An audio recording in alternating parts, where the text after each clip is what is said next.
Mindhunter is a Netflix original series, and you're probably wondering why the hell I'm talking about it, because it's kind of old. I say old, the season 2 came out in 2019, but I'm spending 5 out of my 7 days a week sat in bed doing fuck all. So I was browsing Netflix looking for a new series, saw Mindhunter, saw it was made by David Fincher. Very big fan of his, I love his work, his movies have been excellent. So I thought, why not give this a try? You know, my favourite TV shows and some of my favourite movies are based on crime and detectives and, you know, murder and serial killers and all this sort of stuff. I love it, I find it very interesting. Now this is something a little bit different. This actually takes a look at stuff from the perspective of the FBI. Now the FBI in movies are always just exactly the same cliche. You know, you'll have a cop movie or a detective movie and the cops and detectives trying to do their thing, and then the FBI come in and they're just total douchebags and they fuck up everything. They say, we got jurisdiction, you can't do anything. Tell me if I'm wrong. That seems to happen in every movie that involves the FBI. They seem to get a very bad rap. This is all from the perspective of the FBI. This is somewhat true, somewhat not. You know, somewhat exaggerated. This follows the FBI and a unit they create called the BSU, Behavioral Science Unit, where they decide to start looking into serial killers, talking to them, interviewing them, trying to understand how their mind works in order to predict upcoming serial killers and, you know, sort of stop them before it gets too extreme. Now this involves interviewing, you know, real life serial killers that, you know, currently behind bars or they've died in prison. This is set in the 70s, and they record their interactions with them, you know, their interviews, you know, using a tape recorder. And obviously in the show, they can just replicate whatever the tape recorder did, and they can get the actor who's playing the serial killer to just, you know, read from this script, you know, say it how it is. So those interactions you're seeing in the show are actually extremely accurate. Obviously the show doesn't just stick with that. Obviously they're interviewing these serial killers, and these, you know, FBI agents are also trying to solve cases simultaneously, and they're sort of using what they've been working on the side to sort of help them predict what this current serial killer might be doing, his way of thinking, you know, how to catch him out. And it's fascinating, you know, I find this stuff really interesting. You learn things that serial killers will often go back to the site of a murder that they've done. Obviously they'll have several sites if they've murdered several people. And it can be for things like sexual gratification, and, you know, they get a buzz going back to that site. Very strange. But I suppose it makes sense as to why they would do that. But like I was saying, the show doesn't just focus on that. It actually takes a look at our characters' personal lives, and it delves into them quite deeply. Now this is a bit I found interesting, because as I was watching, I was wondering, I wonder how much of this is accurate, because I assumed when I was watching from the start that this was just 100% accurate and these characters were real.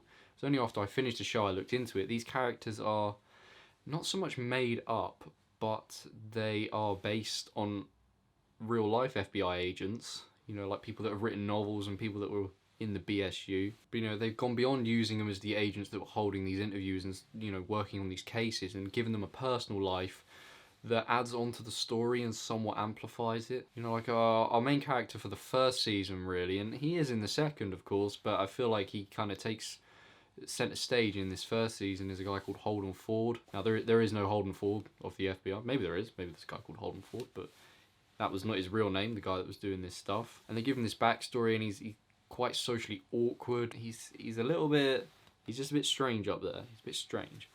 He's sane, but he's strange. And I found the first season very interesting. His whole sort of side story with this girl he meets, and they get together, but it slowly just unwinds and goes wrong. That was interesting, and I enjoyed that segment of the show quite a lot. I found the interactions between him and his girlfriend really interesting. And also with our other agent, Bill Tench, he's sort of he seems to be a secondary character to start with, but he kind of does take centre stage, or at least joint centre stage with Holden. You know, his home life isn't thoroughly explored in the first season, but in the second, that really takes over. And you get less of Holden's personal life. You don't really get any at all, to be honest. Everything of him in the second season was pretty much about casework, which, don't get me wrong, the cases are extremely fascinating and they should be the main thing in the show. But I really enjoyed the look and the focus on Holden's personal life, and that sort of simmers away, and you don't really get anything to do with his personal life in the second season. The show in the second season becomes Bill Tench's personal life and this Atlanta case.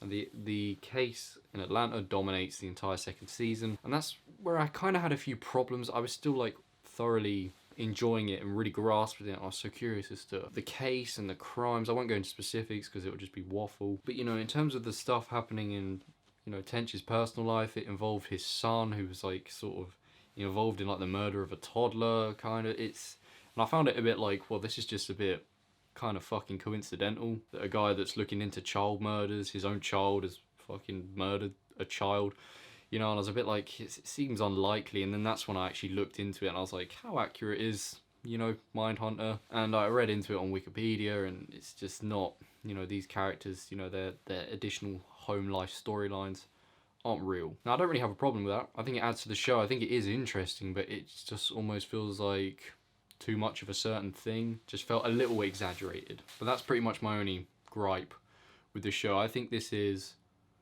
an unbelievable show.